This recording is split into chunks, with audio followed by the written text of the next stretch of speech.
להשקיע או לסגור משכנתה. נניח יש לכם 100,000 שקל פנויים ואתם רוצים לדעת האם לסגור קצת את המשכנתה או להשקיע אותם. קבלו כמה דברים שאתם צריכים לדעת. מבחינה מתמטית, השקעה בדרך כלל מנצחת. אם המשכנתה שלכם היא כ5% והשוק בממוצע מחזיר תשואה ריאלית של 7%, זה לא שאלה מורכבת, זה פשוט מתמטיקה בסיסית. אבל אפילו אם נניח התשואה על ההשקעה הפוטנציאלית היא זהה לריבית של המשכנתה, צריך להבין שריבית מצטברת, או בשמה האחר ריבית דריבית, תמיד תנצח ריבית ליניארית בהלוואות.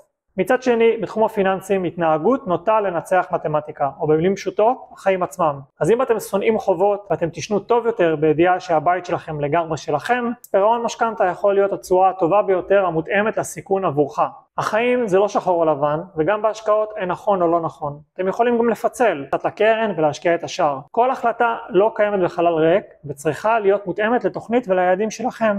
ולכן תכנון פיננסי תמיד היה ותמיד יהיה אישי. חוכמת ההמונים בהחלטות אישיות יכולה להביא להחלטות שבכלל לא מתאימות לכם. תזכרו, זה לא קשור לשלמות, זה קשור לבניית תוכנית מותאמת ליעדים שלכם בדרך שמותאמת לכם. תחשבו על זה.